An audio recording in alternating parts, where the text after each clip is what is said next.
The siren of the air horn split the pre-dawn hush, echoing down empty parking rows. In a single motion, a German shepherd reared up, hackles raised, and let out a howl that sounded almost human, full of fear, betrayal, and a desperate plea no one could ignore. Waves of cold metal clanged as the kennel bars jolted with his trembling frame. All around, other dogs barked or whimpered, but this cry was different. It was the cry of a warrior stripped of purpose. Welcome to the Heart Force channel, where you and I find more meaning in life through dog stories. Before we continue, please comment below and let us know where you're listening to this video. And if you have any stories about my loyal friend, please share them with us.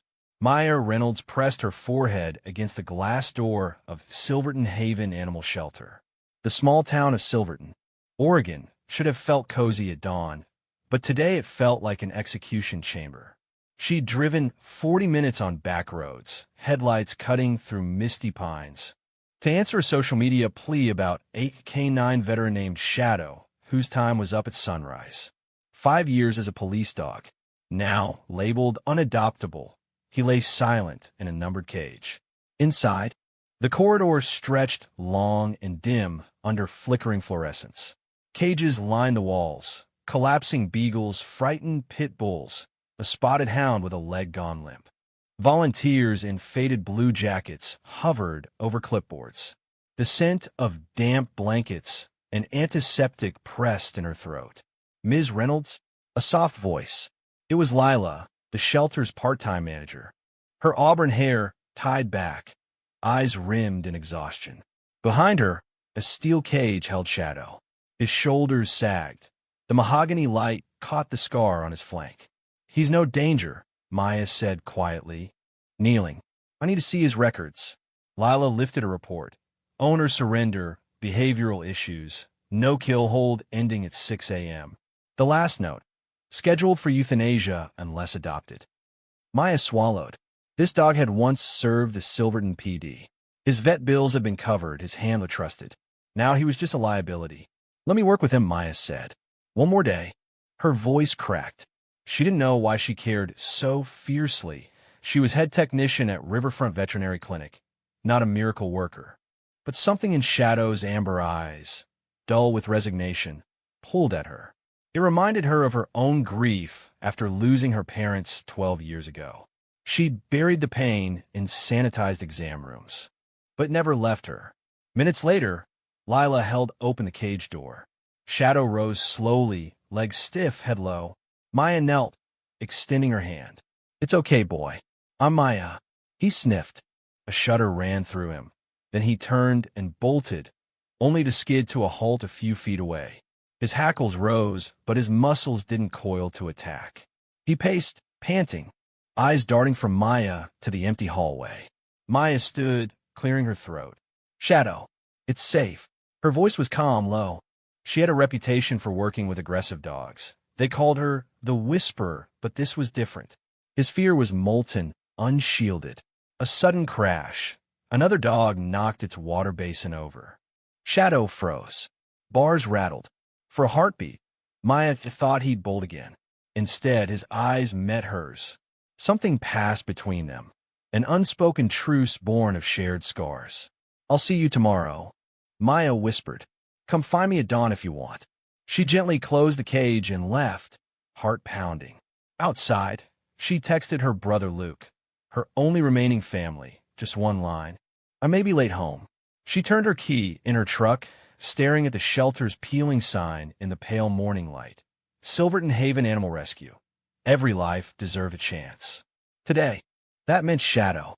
As the sun crept over Mount Hood's silhouette, Maya's mind replayed Shadow's howl. In those strained notes, she heard a question. Will you fight for me? She drove the winding back road home in silence, the pine-scented air heavy with dew and memory. Her apartment above Pine and Pearl Bookstore felt too still, too empty, just like she'd left it. The framed veterinary certificates on her wall bore witness to her skill, but tonight she'd need something more. Faith. She mapped out the morning, pre-dawn arrival. One-on-one time with Shadow in the yard, gradual exposure to human voices, trust-building exercises. Every move needed to be predictable, every step geared to show him that danger wasn't everywhere. By 5:30 a.m., she was at the shelter again, coffee in hand. Lila unlocked the north gate, and they walked to Shadow's kennel. He stood in the corner, watching for her. When the door clicked, he didn't retreat. Instead, he approached, nose low, tail stiff but wagging faintly. Maya knelt and spoke softly. Words didn't matter as much as tone. "Morning, Shadow. Ready?" She attached a long training leash, letting him feel the gentle pressure on his back. In the enclosed yard, she guided him through basic commands: sit, stay, come, with calm patience. Early on, a rustle in the bushes sent him lunging in a defensive crouch. Maya's heart jumped, but she didn't scold. She knelt, held her hand out, and whispered, "It's okay. No one's here to hurt you." Shadow froze, his hackles dimming, then lowered his head. Moments later, he nuzzled her palm. It was the first sign of a bond. They spent the hour walking the perimeter, practicing healing, and ending with a gentle pat as Maya refilled his water bowl. As she clipped the leash back on the kennel hook, Lila approached, eyes glistening. "He came to you," she said. "I don't know how, but he trusts you." Maya nodded, breathless. He remembers someone who believed in him once. I'll help him remember again.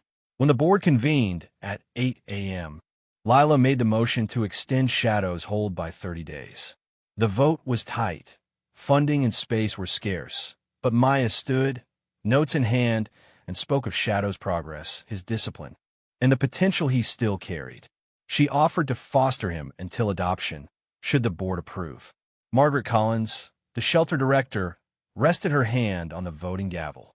"In honor of every dog who deserves a second chance," she said, "we'll give Shadow one more day. No, one more month to show us what he can become." A unanimous murmur followed. Shadow's life was spared. The first night in Maya's apartment was restless. Shadow paced the living room, ears pricked at every creak. Outside, the old timber floorboards groaned under settling cold. He leapt at a distant car horn, then froze, head tilted. Maya sat on the sofa, blanket over her legs, heart pounding as she watched him. This was his world now, and he was still unsure he belonged. By sunrise, he discovered the sunken armchair by the window. He nosed at its soft cushion, then tentatively settled.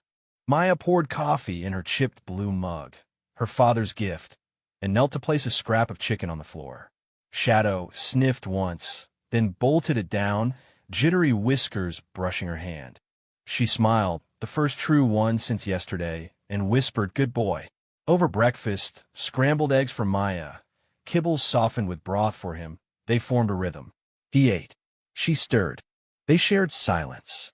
At Riverfront Veterinary Clinic, Dr. Anderson greeted her with a nod, his gaze warm but concerned.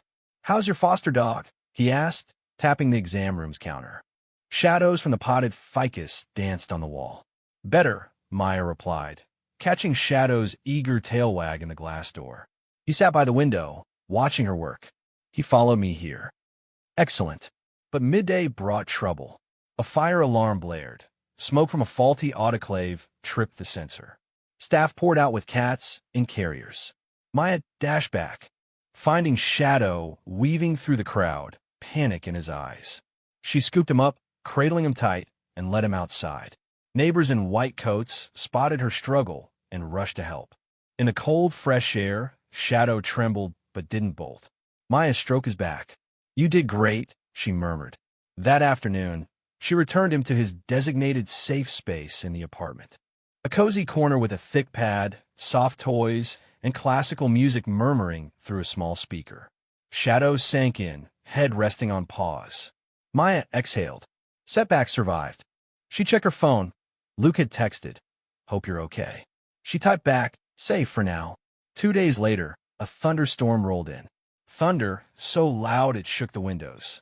Maya watched Shadow shrink beside the couch.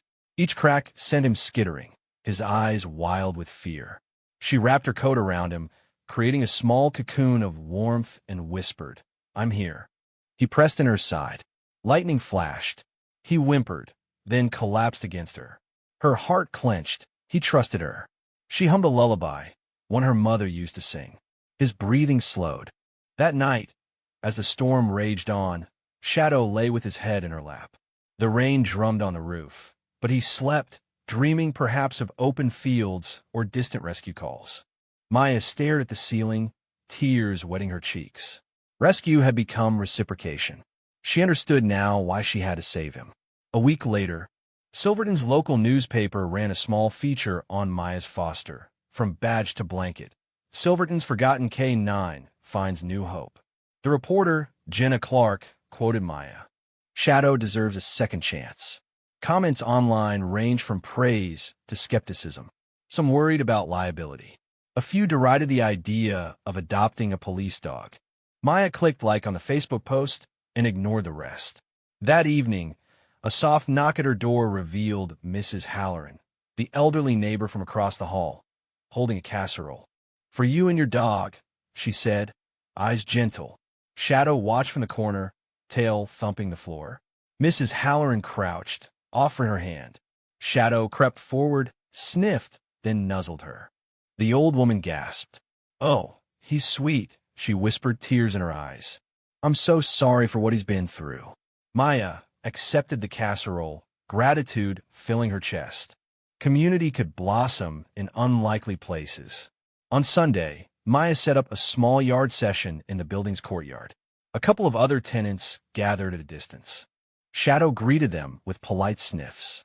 He stayed close, watching Maya as she tossed the ball an arm's length away. The first time he pounced the wrong way, then dashed back, unsure. Maya encouraged him in soft tones. On the third throw, he caught it, awkward but sure. Applause rose. Shadow barked once, surprised, then wagged. High point, Shadow chasing the ball, fearless. Low point, his flinch at a bicyclist bell. High again, he recovered, offering the ball with a happy whine. Maya spotted Peter Molina, a local dog trainer, at the edge of the group. He approached, notebook in hand. "I've been watching," he said. "Your timing, your tone, it's textbook trauma-informed work." He offered to volunteer twice a week. Maya's throat tightened. Support at last. But that evening brought another twist. The parking lot floodlight shattered. 3 bullets through the glass. Maya hovered by the window with Shadow pressed against her leg. "They're watching," she whispered. Shadow's ears flicked. They both knew. Someone from his past didn't want him saved. Maya called Detective Sarah Williams, who'd taken an interest in the old dogfighting ring. Sarah arrived within the hour. She checked the shattered casing. Police issue 9mm. "They're making their move," Sarah said grimly. "You and he need protection." Maya looked down at Shadow. He paced, restless but obedient. Sarah knelt, offering her hand. Shadow sniffed and licked her palm. "Good boy," Maya said, relief mixing with fear. "He knows you're one of us." As Sarah set up a perimeter patrol, Maya bundled Shadow in his favorite blanket and drove to a friend's farm outside Silverton. There, he could rest, and she could plan their next step. That night, as they settled in a small guest cottage, Maya whispered, "I promised you a second chance. I'll keep that promise, no matter what." Shadow's head lolled against her knee. Electricity crackled in the distant sky, but inside the cottage lay warm and safe. Their bond deepened. Fear shared, trust built, hope reborn. The fight wasn't over, but together they were ready. A single gunshot cracked through the night air, startling owls from their perches. Maya froze, Shadow's hackles rising. The farmhouse windows trembled. Outside, the storm-tossed pines whispered warnings. Maya's heart hammered. She steadied her breathing, feeling Shadow's warm weight at her side. They had driven to Luke's farm for safety and for planning. Now they were under fire. "Get down," Maya hissed. She yanked Shadow behind a hay bale. He ducked low, ears pressed back. Bullets spat against the barn siding. Splinters of wood rained down. Maya pulled her phone. No signal. She tapped her pocket radio, dead. The power of Silverton's network, hijacked by whoever was hunting them. Shadow whimpered. Maya swallowed fear and knelt. "We move on my mark." She grabbed his collar, voice gentle but firm. 3, 2, go. They dashed through the rain-slicked straw toward the cornfield's edge. Bullets stitched the air behind them. Shadow bounded beside her, muscles taut, eyes bright with purpose. At the field's boundary, Maya pressed against a silvery birch. Shadow crouched at her feet. They listened. Distant footsteps, then voices muffled by mud.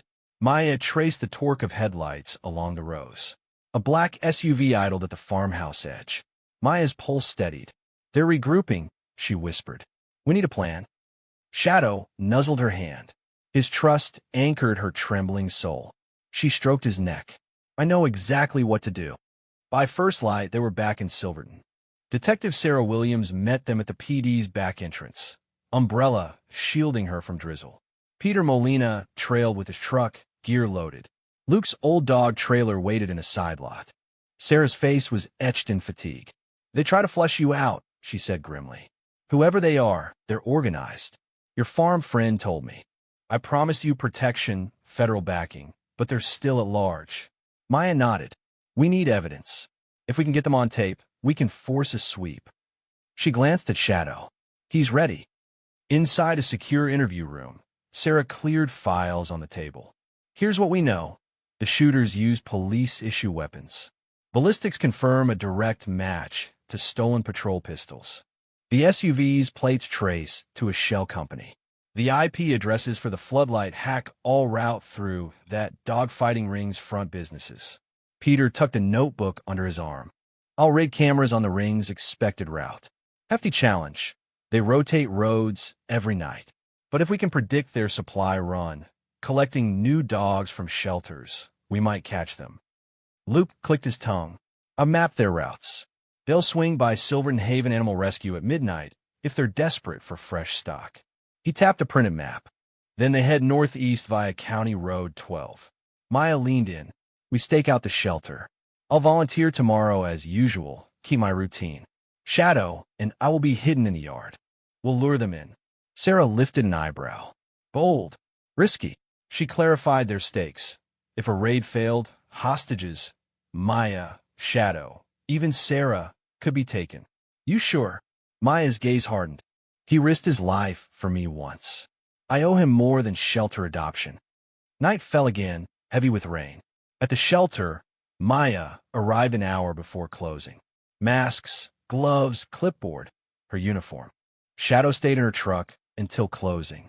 Then she led him through a back gate Peter had installed, a panel they could discreetly open. The yard lay silent, dim except for one working lamp. Shadow's ears twitched. Side door rattled, volunteers leaving. Maya clicked the gate shut and whispered, "Let's find the truth." They slipped behind the old storage shed. Shadow's muzzle rose, nostrils flaring. Maya flicked on a miniature infrared camera. She aimed it across the lawn. In minutes, dim shapes moved down the path. 3 figures in dark hoodies. Bulky duffels slung over their shoulders. Maya's blood ran cold. They brought cages, small, wire frames. Dogs yelped inside.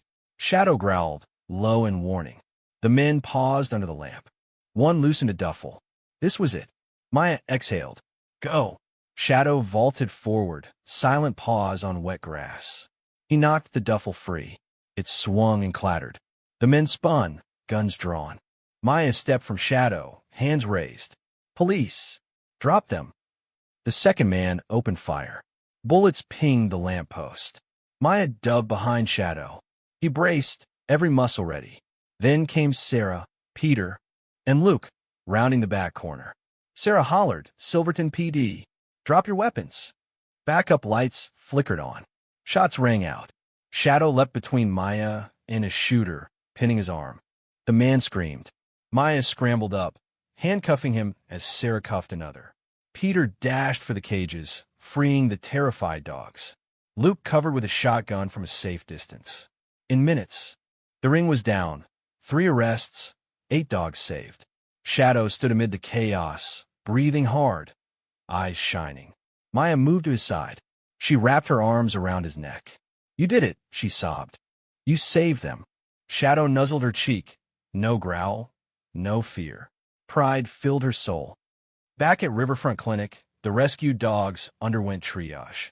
Maya oversaw the intake. Dr. Anderson and his team swooped in, administering fluids and antibiotics. Peter arranged immediate fosters. Sarah gave official statements. The chaos of the early raid gave way to a steady hum of care. At dawn, Maya knelt in the kennel yard. Shadow lay on the gravel, unsettled by the commotion. Volunteers brought the last of the rescue crates. Each dog, trembling from trauma, scanned the faces around them. Maya whispered to Shadow, "You started this. You ended it." She rubbed behind his scarred ear. He exhaled, a steady content sigh. A twist. As they prepared to leave, Sarah handed Maya a sealed envelope. Inside, Rex's original service records.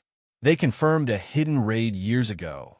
Shadow had tracked evidence the PD never pursued.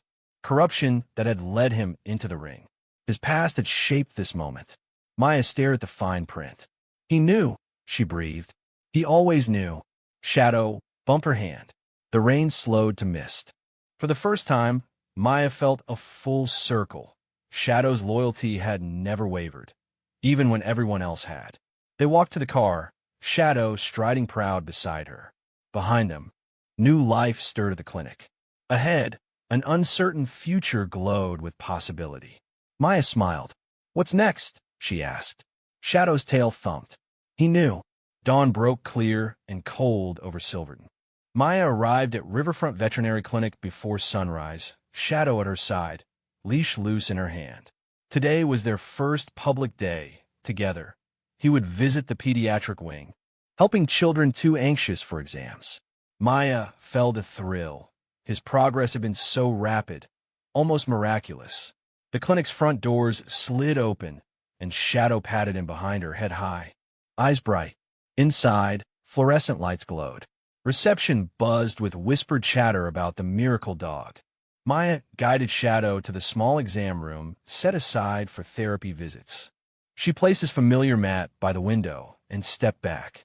By 8 a.m., the first child arrived. 8-year-old Lily, clutching a teddy bear, tears in her eyes. Shadow sat, his posture relaxed, and tilted his head. When Maya opened the door, he ambled forward, gently nosing Lily's hand. Her tears stopped. She giggled. In minutes, she was brushing his coat. Maya felt tears herself. Hope had finally arrived. Hour by hour, their routine unfolded.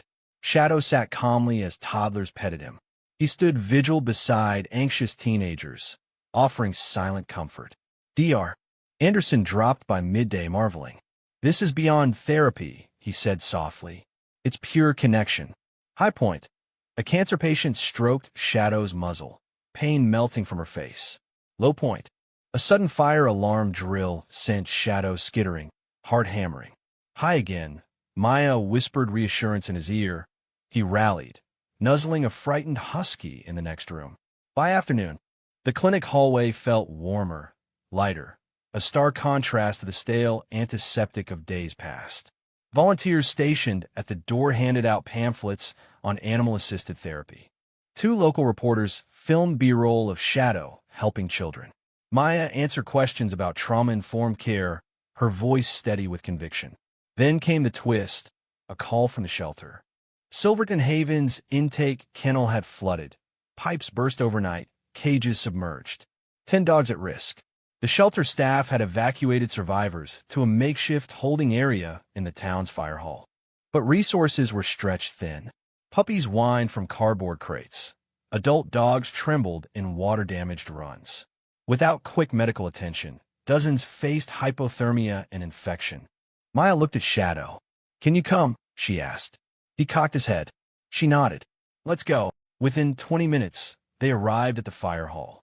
Volunteers in rain gear stood ankle-deep in water. Maya waded in, tugging Shadow behind her. He shook drip-wet fur, then surveyed the scene. Dozens of frightened eyes watched him. Maya knelt, unhooked his leash, and whispered, "Help me." Shadow moved through the makeshift kennels with purpose.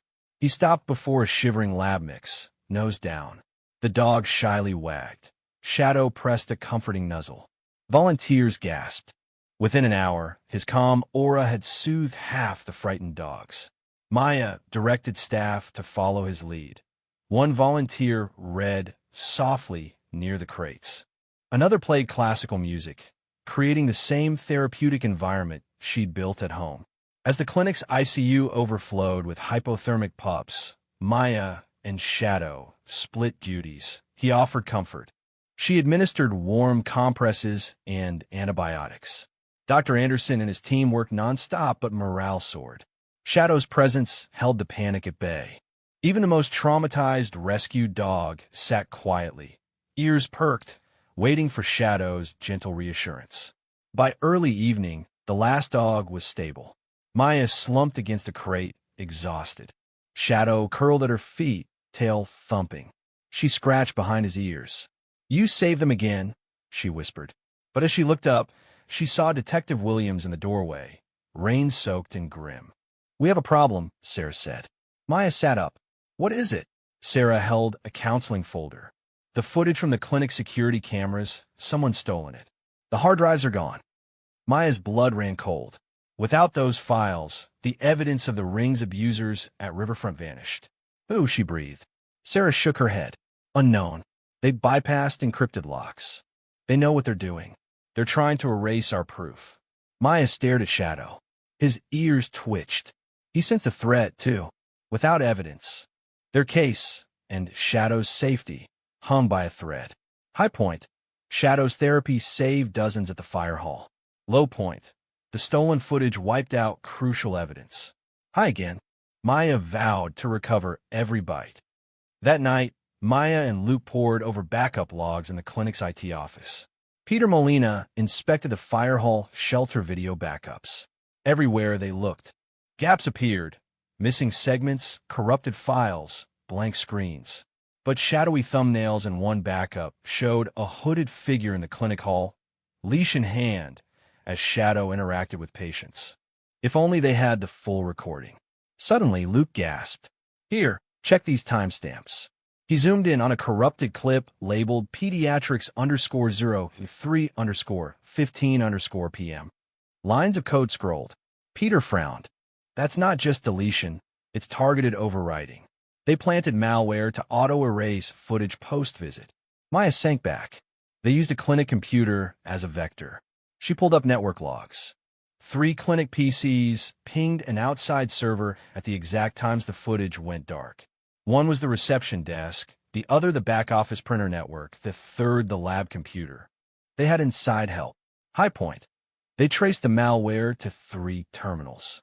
Low point: those PCs handled thousands of patient records. High again: they could identify suspicious access logs to pinpoint suspects. In the pre-dawn hours, they held a silent stakeout. Maya hid in the exam room that housed the lab terminal. Surveillance monitors glowed dimly on her tablet, fed by a backup camera in the ceiling. Shadow lay beside her, a sentinel's watch, ears twitching. Luke crouched by the reception desk door. Peter sat at the back-office workstation, fingers poised over the keyboard. At 2:17 a.m., footsteps echoed in the hallway. A figure in a rain slicker slipped in, hood low. They moved to the back-office PC and sat, backlit by the terminal's glow. Maya's breath caught. She tapped Luke, who pressed a button to send the feed to Sarah's squad outside. Peter hit record on his laptop. The intruder's fingers danced over the keyboard, summoning file-shredding commands. Maya held her phone over the doorframe mic, capturing muffled keystrokes. She texted Sarah, "Perp at lab PC. Send backup team." The figure paused, head tilting as if sensing something, then typed faster. Maya gripped Shadow's harness. "Now," she whispered. Luke burst in, baton drawn. The intruder spun, rainwater splattering the floor. Shadow shot forward, muzzle low, teeth bared, but not at the intruder. Instead, he knocked the person's hand away from the keyboard. The hacker yelped. Josh disarmed them in one smooth move.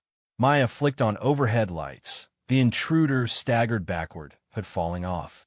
It was Dr. Phillips, Silverton's trusted local veterinarian. Maya gasped. "What?" Phillips's face twisted. "They paid better than clinics ever did. I needed money, and I needed their tools." He lunged for the door. Shadow blocked him, growl heavy. Maya cuffed him, trembling. High point: they caught the saboteur red-handed. Low point. It was a trusted colleague. High again. They recovered the deleted data, most of it intact. At dawn, the backup drive's word as data was restored. The missing footage returned, incriminating the ring's attempts to erase their crime. Sarah's team arrived, taking Phillips into custody. News spread fast. A local vet caught aiding a dog-fighting ring. A community shock. Maya collapsed in her chair, exhaustion overwhelming her. Shadow lay at her feet, head resting on her boot. She stroked his fur. "We did it," she whispered. "Together." He thumped his tail. Their bond had weathered storms, floods, bullets, betrayal, and emerged stronger. As the clinic filled with mourning patients, Maya stood, ready. Shadow at her side, she felt invincible. The battle had cost them dearly, and yet, here they were, champions for those who could not speak. Tomorrow, they would continue the fight. Tomorrow, they would begin Chapter 5. The courtroom buzzed like a hive in midday heat. Rows of spectators pressed in behind Maya and Shadow. At the front, Judge Campos surveyed the defendants, 8 men and women cuffed in a line. Their eyes flicked to Shadow, standing calmly beside Maya in his courtroom vest. Today was the sentencing hearing for the dogfighting ring's ringleaders and their corrupt enablers. Maya's heart thumped. She remembered Shadow's howl in the cage at Silverton Haven. She remembered his rescue, his pain, and his fight to heal. Now, his gentle presence had become evidence of hope. She squeezed his leash. Shadow licked her hand. The bailiff called the court to order. Maya and Detective Williams took the stand side by side. First, Williams detailed the investigation's arc: stolen police pistols, malware, sabotage by Dr. Phillips, raids on storage units, and trafficking networks stretching from Oregon to Idaho. The jury had seen footage of Shadow defending Maya, footage they had almost lost forever. Next, Maya spoke. She described how she'd found Shadow barely alive in that metal cage, how he'd nursed her own grief when her parents died, and how his resilience had sparked change across Silverton. She recounted the clinic fire alarm, the flooding at the shelter, the midnight stakeout in the shelter yard. Every anecdote underscored Shadow's unwavering spirit. Her voice caught when she described his actions during the farmhouse raid. "He protected me," she said softly. "He taught me that trust can be rebuilt, even after betrayal." Shadow's ears pricked. He looked at Maya as if to say, "I did." Then the prosecution called Dr. Anderson to the stand. The vet laid out charts of rescued dogs' recoveries, the drop in Silverton Haven's euthanasia rate, and statistical improvements in community attitudes toward stray animals. He credited Maya and Shadow's program as a model now being studied by shelters statewide. High point. Maya's testimony moved many to tears. Low point. A juror nearly collapsed at the description of torture dogs. High again. The gallery erupted in applause when Shadow wagged his tail louder than a human. Outside, news vans swarmed. Reporters hailed Shadow as the hero hound. Social media hashtags, hashtag Shadow Saves, and hashtag Silverton Strong trended within hours. But inside the court, the final act was unfolding. The defense's final witness, Dr. Phillips, sat silent in the dock. His doctor's coat lay in a plastic bag. He offered no tearful apology, only a stiff stammer about poor decisions made under pressure. His voice lacked empathy. Maya's fingers itched on Shadow's leash. Judge Campos leaned forward. His gavel gleamed. "Having reviewed the evidence," he intoned, "this court finds the defendants guilty of racketeering, animal cruelty, corruption of public officials, and obstructing justice." The room exhaled. Sentences followed. 20 years for McCormick, 15 to 18 years for the ringleaders, 10 years for the corrupt officers, and heavy fines. Restitution funds were earmarked for Silverton Haven's new rehabilitation wing. The judge prescribed community service for lower-level staff in animal shelters and mandated state oversight committees for police K-9 units. The final sentence stuck slow. "Dr. Phillips," the judge said, "you are remanded to the Department of Corrections for a term of 12 years. Let this sentence be a reminder that compassion is the measure of our humanity." In that moment, Shadow lifted his head.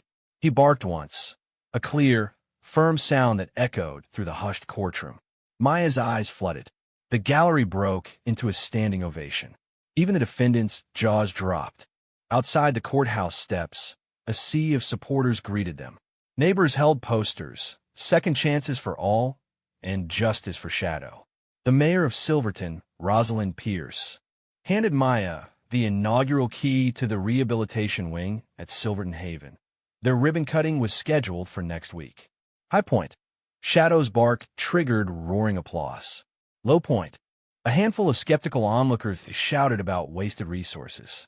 High again. The crowd drowned them out with cheers. By late afternoon, the clinic and shelter teams had gathered at the site of the new wing. Construction crews snapped photos as Maya cut the blue ribbon.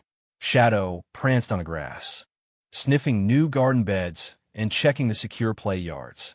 He found the perfect patch of sun and flopped down, tongue lolling. Maya knelt beside him, brushing his fur. "We did it," she whispered. Shadow leaned into her hand. Together, they watched volunteers file through the open doors, carrying supplies labeled from the Heart Force channel. "Thank you." That evening, Maya stood on her apartment balcony overlooking Pine and Pearl Street. Silverton's neon lights twinkled. Shadow lay at her feet, chest rising in rhythmic calm. She thought back to that first howl. She had answered his call, and he had answered hers. A sudden breeze carried the scent of jasmine from Mrs. Halloran's garden. Maya closed her eyes. The world felt both fragile and strong. She trusted that tomorrow, Shadow would help rescue others. Children afraid of needles, dogs too frightened to love, even people who thought their own scars were too deep to heal. Shadow lifted his head, tail sweeping once, twice. He stood and nudged Maya's hand. She smiled, a radiant smile of a woman who had walked through darkness and emerged into purpose. With Shadow by her side, Maya knew the fight for justice and compassion would never end. But she also knew they were ready for whatever came next. Shadow's journey from battlefield to bedside shows us that compassion and persistence can heal the deepest wounds. His unwavering loyalty taught Maya, and all of us, that trust can be rebuilt, even after betrayal.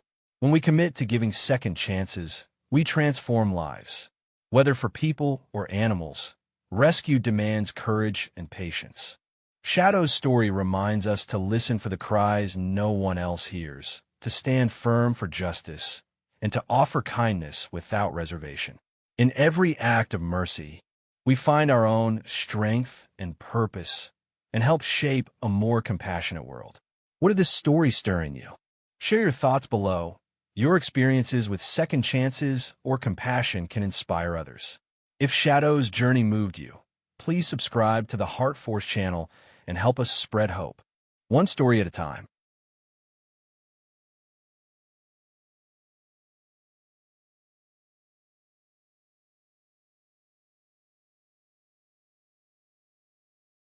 Some souls are born to fight, not with fists, but with heart. And some battles are only won when someone dares to believe again, even when it's freezing cold and the world has forgotten your name. The snow came down like punishment from heaven, thick and fast, as if trying to erase every trace of life from the frozen hills of Granite Falls, Colorado. Winds shrieked like ghosts through skeletal pine trees, and the night sky glowered with a darkness only winter can breed.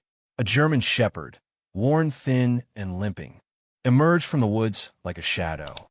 In her jaws hung a tiny bundle of fur, barely moving. The pup was dying.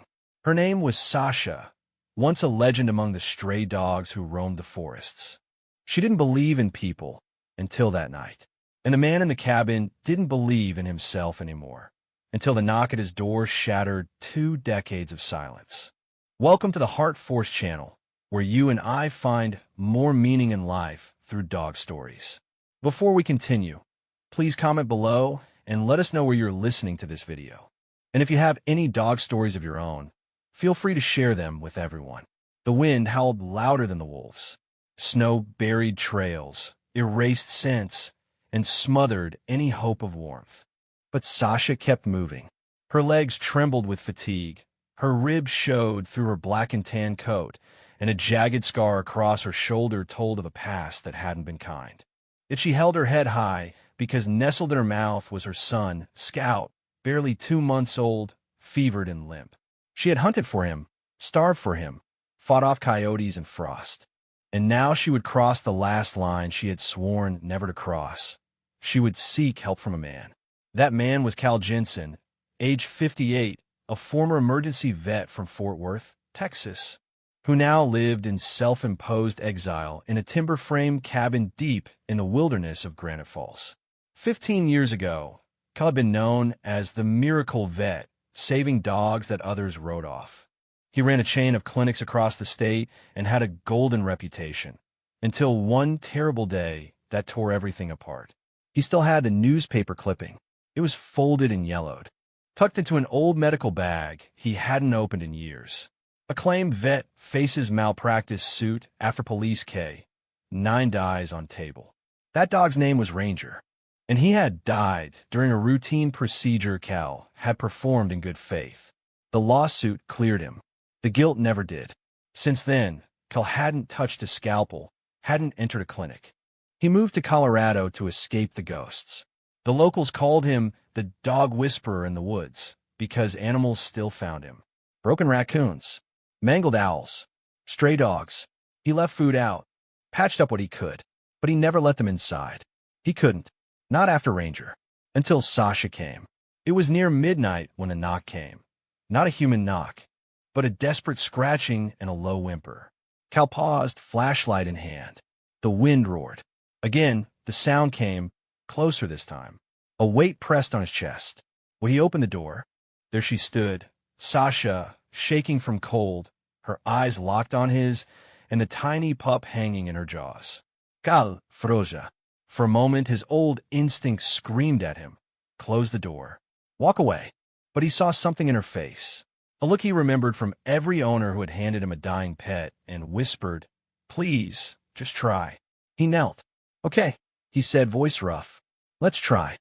Inside the cabin, the light was dim, the heat from the wood stove barely holding off the chill. Cal wrapped Scout in old flannel and placed him beside the stove. Sasha sat nearby, unmoving, her eyes following every motion. The pup's breathing was shallow. His gums were pale. He hadn't eaten in days. Cal's hands trembled as he fetched supplies. His fingers, stiff with arthritis, fumbled with the dropper. He hadn't done this in so long. But muscle memory took over, and he began. Warm fluids, slow massage, tiny whispers to the pup, as if he could coax him back from the edge. Scout let out a tiny gasp. It was barely a sound, but it was enough. The clock ticked. Hours passed. Sasha didn't move. She didn't sleep. She didn't whine. Cal worked in silence, afraid even to breathe wrong. In the dead hours before dawn, Scout stirred. "Good boy," Cal whispered. "Hang in there." Morning came gray and bitter. Scout's condition was stable, but not safe. He needed antibiotics. Cal's stash was low. Most were expired, and the nearest vet was 3 hours away, down unplowed roads. But something in him had changed. The look in Sasha's eyes had done it. He wasn't just saving a dog. He was being asked to believe in himself again. He turned on the radio for weather. Blizzard conditions worsening. He sighed. That's when he heard it, the low growl. Cal turned to the window. Sasha was standing guard. Behind her, through the trees, 2 glowing eyes stared back, coyotes. Maybe more, drawn by the smell of blood, of weakness. Cal grabbed his old Remington from the mantel, stepped onto the porch. He fired into the air once. The eyes vanished. When he turned back, Sasha was pressed close to her pup, licking his ears.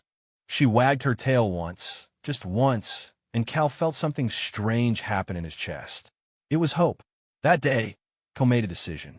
He'd call Marla Raymond, the town's current vet and the woman who'd once begged him not to walk away. He hadn't spoken to her in 12 years. But if Scout had any chance, he needed more than old instincts and expired meds. He lifted the dusty phone. His fingers hesitated, then dialed. "Marla, it's Cal. I got a pup here, and I think I need your help." The hardest journeys are the ones that force us to look back. into the places we buried our pain, our guilt, and our second chances. In the silence after the storm, Granite Falls felt like a painting, snow-covered and still, the kind of quiet that made people remember the things they tried to forget. For Cal Jensen, it wasn't just about the cold. It was about that call, the one he'd made to Marla Raymond, the woman he once almost married, the vet he once mentored, and the only person in town who still had reason to believe he was more than the shadow he'd become. And now she was coming up the mountain road. With help. For a German Shepherd pup that no one else had ever seen, except a mother who refused to give up. Marla arrived mid-afternoon, her truck chained up for the steep climb. Windshield wipers clearing thick snow in tired, squeaky arcs. She climbed out, straight-backed and determined, holding a blue duffel full of medical supplies. Her eyes, sharp behind silver-framed glasses, locked onto Cal's as he stepped out onto the porch. "Well," she said, brushing off snow. "Took you long enough to call." "I didn't have a choice," Cal muttered. Marla gave him a small smile. "You had a pup. That's the same thing." Inside, she got straight to work. Sasha didn't growl. She just watched, ears alert, like she understood Marla wasn't a threat. Scout's condition had improved slightly since the night before, but he was still fragile. Marla administered antibiotics, ran fluids, and checked vitals while Cal stood off to the side. Fists clenched. "Don't hover," she said. "I'm not hovering." "You're hovering like a panicked first-time dog dad." Cal almost smiled. Almost. As Marla worked, Cal caught her up. About how Sasha had brought Scout straight to his door. About the fever. The night of wind and desperation.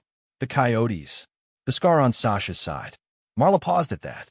"You think she's from the East Ridge site?" Cal blinka. "The what?" "Private breeder. Off the grid." Whispered rumors. "Working dogs with bloodlines too clean to be real." "You know the kind." "Cal's jautansa." "You mean a puppy mill?" "Not technically," she said, "but it smells like one." She gently turned Scout on his side. "This one's a fighter. He's got something wild in him, but he's small for his age. Immune system looks stressed. Could be genetic. Could be something worse." "What are you saying?" Marla looked at him, the way she used to when they disagreed in surgery, firm but kind. "I'm saying you need to be ready. He might not make it, even with everything we're doing."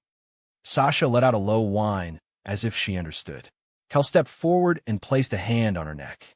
It had been years since he'd touched a dog like this, trusted one. Felt that steady rhythm of loyalty through skin and fur. It broke something open in him. The shell he'd built after Ranger died, the silence, the shame. "Why'd you really come?" he asked Marla later, while they sipped lukewarm coffee in the kitchen. "You mean besides the dying puppy and the infamous recluse finally making contact?" she said, arching a brow. "Yeah." She hesitated. "Then, because I miss who you were. Because I think that man still exists. And because this town is about to lose more than just one pup if we keep letting suits in boardrooms decide what healing looks like." Cal nudda slowly. "So you know, I know everything." That evening, word spread in hushed conversations and text messages. Cal Jensen is treating animals again. Some were furious. Those who believed rules mattered more than compassion. Others were relieved. Those who couldn't afford Marla's clinic prices or who'd lost faith in corporate veterinary care. But one person, Deputy Colton Reese, sat in his cruiser staring at the town hall, jaw tight. He remembered Ranger too. Ranger was his brother's K-9 partner. He picked up his phone and made a call. You said if Jensen ever came back into practice, well, he just did. In the cabin, the fire crackled as Marla prepared to leave. She squeezed Cal's hand. "Keep giving him fluids. Keep him warm. And if Scout makes it through the next 48 hours, he's got a shot." She stepped outside, pulled her coat tighter, and turned to Cal one last time. "You don't have to carry it all alone anymore," she said. "Not the past. Not the pain. Let someone help." Then she drove off into the snow, her taillights swallowed by the storm. That night, Cal sat beside Scout, Sasha curled protectively around them both. His hands no longer trembled when he administered fluids. He spoke to the pup softly, like a promise being made. "I let one die before," he said, voice rough. "But not this time. Not you." And somewhere deep in the night, Scout wagged his tail. A man can spend his whole life running from the fire inside him. But when someone else is cold, when a life depends on it, sometimes that fire has to burn again. The next day dawned colder than the last. Snow piled against cabin walls. Ice clung to pine boughs like silent warnings. But inside the small timber frame on the edge of Granite Falls, something was shifting. Scout, still weak, was holding on. And Cal Jensen, the man who had buried his past beneath years of isolation, was beginning to thaw. But not everyone in town was ready for him to return, especially not the people who had something to lose if he did.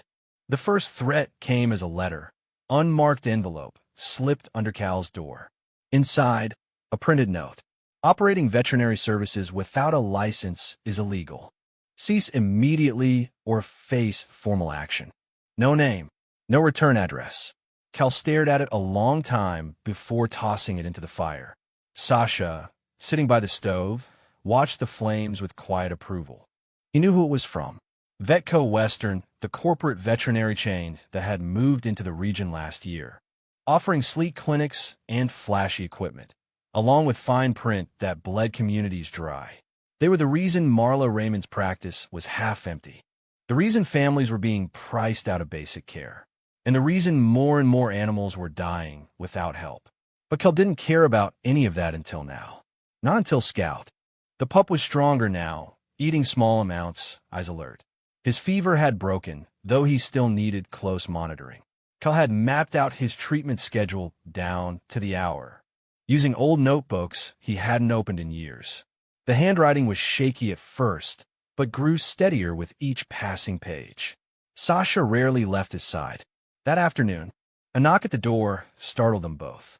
Cal opened it to find Tommy Bell, a local rancher, standing in the snow with his hat in his hands. "I heard you're helping animals again," he said. "My boy's border collie, Lacey, she's got something wrong with her paw. Swollen bad. Can't afford Vetco. Marla said she's booked." Cal hesitated. "I'm not licensed anymore." Tommy nodded, eyes hopeful. "Yeah, but you're still the best shot she's got." Cal looked back at Scout, then stepped aside. "Bring her in." It started like that. First Tommy, then two more ranchers, then an older woman from town with her injured cat. Cal refused money, but they brought supplies. Hay, antibiotics, even fresh bread. Word spread faster than fire in dry grass. At night, Cal stared at his ledger, now filled with case notes and scribbled diagrams. His hands ached from use, but something inside him, something old and sacred, was waking up. "You're becoming the beating heart of the forest again," Marla said during one of her evening check-ins. "And people are watching." They weren't the only ones. In the sleek corner office of Vetco's regional headquarters in Denver, a young executive named Brent Colby reviewed a report with growing frustration. Unauthorized treatments. On public land. No license. No chain of custody. This is a liability nightmare. Beside him sat Deputy Colton Reese, arms crossed. He's practicing medicine, and half the town is cheering him on. Colby tapped his pen. "We warned him. If he keeps going, we'll push for legal action." Force the county's hand. Reese's jaw tightened. This isn't just about Jensen. He's lighting something up in those people. They remember what community care felt like. "Before we showed up. That's the problem," Colby said. "And we're going to shut it down." Back at the cabin, Cal faced a harder decision. Scout had developed a cough. Deep, chesty, and alarming. Sasha paced constantly, ears flicking at every noise. Cal recognized the symptoms. It could be minor, or it could be canine distemper. He needed better diagnostics. And fast. "I'm taking him to town," he told Marla. "You sure? If you show up at a clinic, Vetco will know." "I know," he said, "but I've let fear drive my life long enough." That night, under cover of snowfall, Cal wrapped Scout in blankets, secured Sasha in the back seat, and drove his rusted pickup down the mountain road for the first time in over a decade. It wasn't just a drive. It was a resurrection. People saw him. Faces turned in disbelief. And when he pulled up to Marla's clinic, the waiting room was full of strangers with dogs and cats. They stepped aside for him. Inside, Marla had the equipment ready. Blood tests. Scans. For fluids. "Not distemper," she said finally. "Just a bronchial infection. Bad, but treatable. Cal exhaled for what felt like the first time in years. He was about to leave when a familiar voice called his name. Mayor Judith Mendez, sharp-suited and all business, approached him in the hallway. Cal, you need to stop. You're putting everyone in a difficult position. Vetco's threatening to pull out of their development deal if we don't take action. Cal's face didn't flinch. Then let them pull out. I'd rather lose a deal than my soul. As he drove back into the night, Scout nestled in his arms and Sasha resting her head across his lap, Cal knew what was coming. Pressure, lawsuits, maybe even arrest. But he also knew something deeper. He was a man of medicine, of healing, of redemption, and he wasn't hiding anymore. Sometimes it's not the storm outside that threatens to break you. It's the quiet war within, the one between what you know is right and what the world tells you is legal. In the bitter dawn of a Thursday morning, Granite Falls sat at a crossroads, one foot in its quiet, rural past, and one shackled to the polished promises of corporate expansion. And right at the center of that fracture stood a man who hadn't wanted to be part of any battle at all. Cal Jensen didn't set out to start movement, but by saving Scout, he had. The knock came at 6:37 a.m. Two county officials, dressed in regulation parkas, stood at Cal's door with clipboard in hand and a deputy parked just behind them. Behind the snow-dusted badge stood Deputy Colton Reese, looking everywhere but at Cal's face.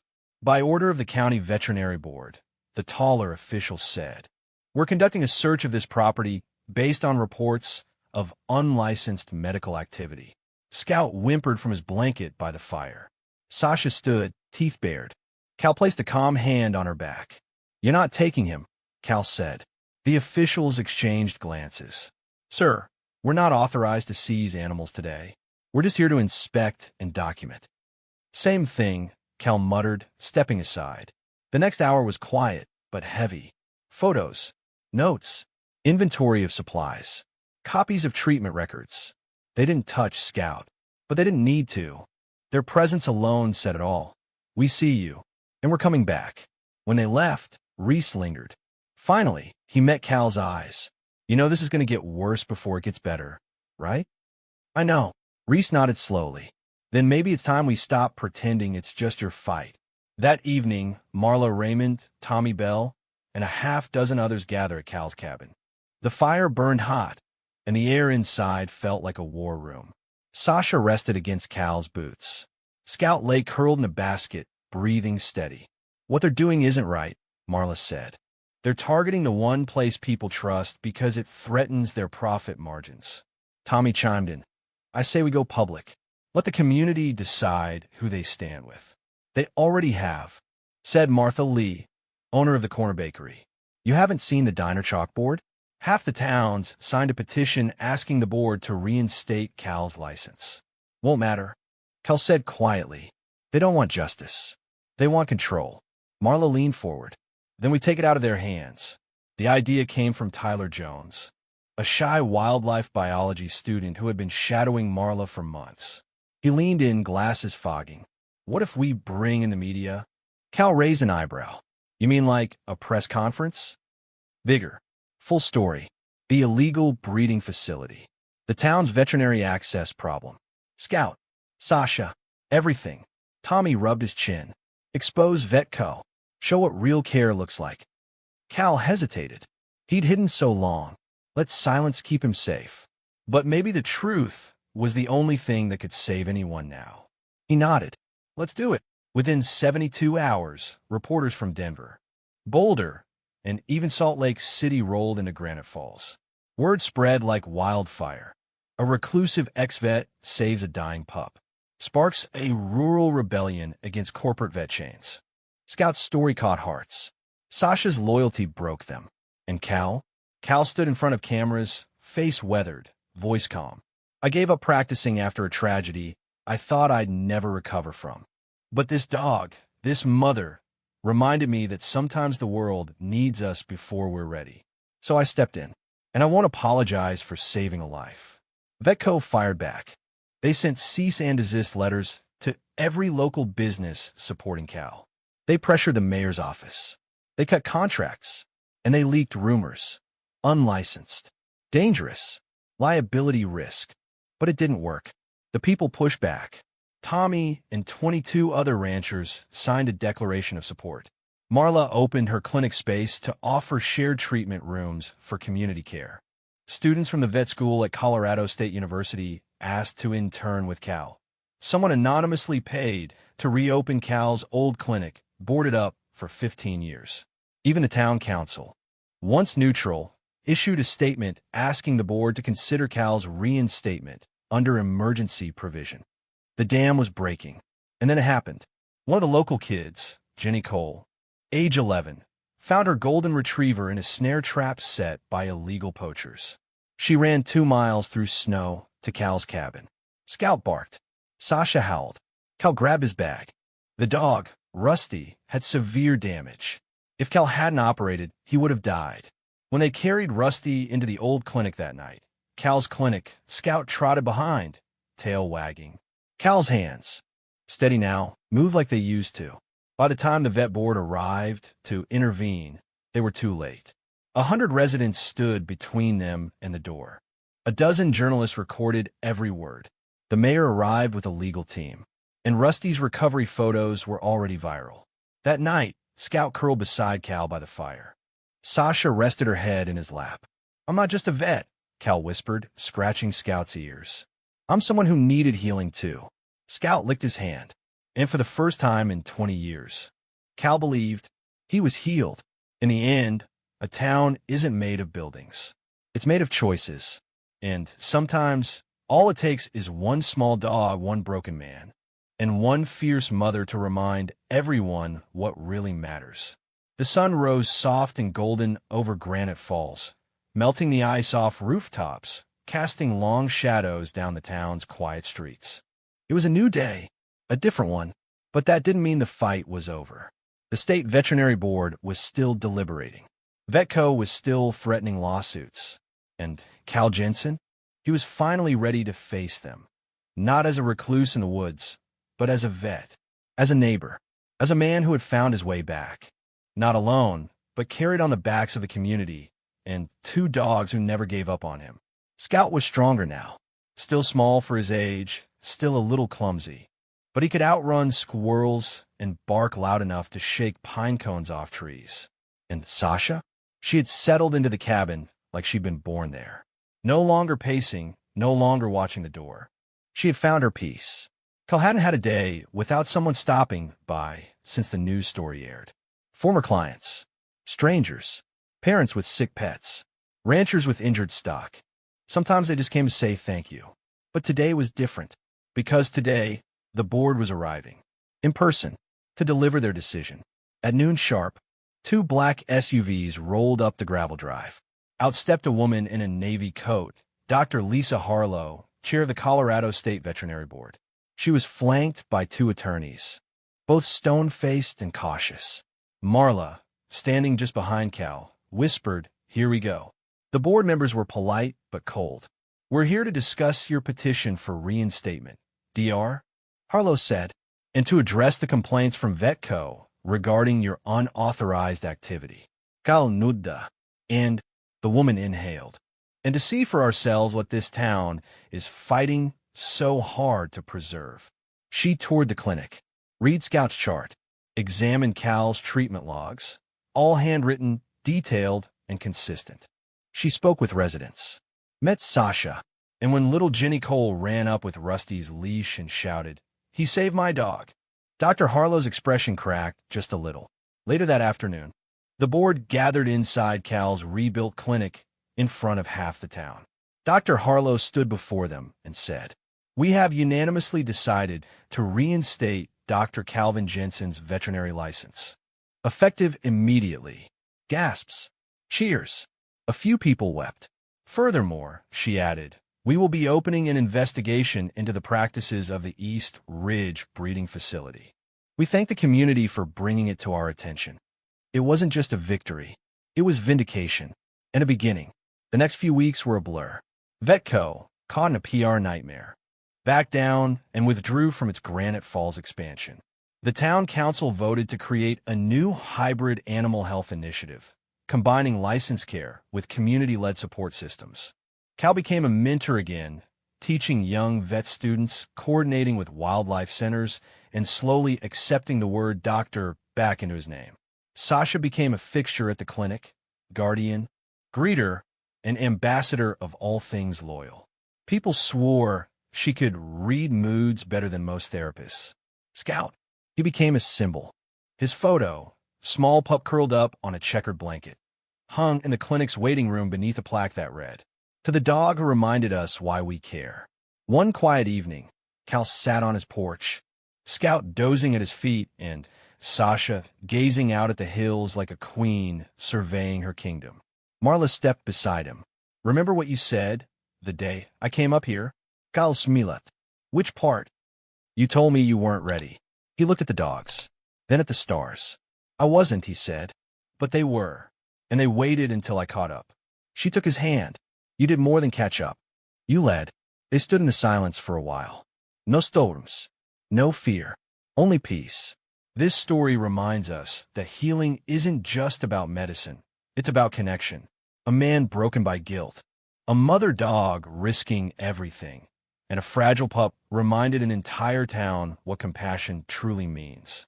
In a world chasing efficiency, it's easy to forget the power of showing up, listening, and offering care, even when it's inconvenient. But this story is proof community still matters. Integrity still matters.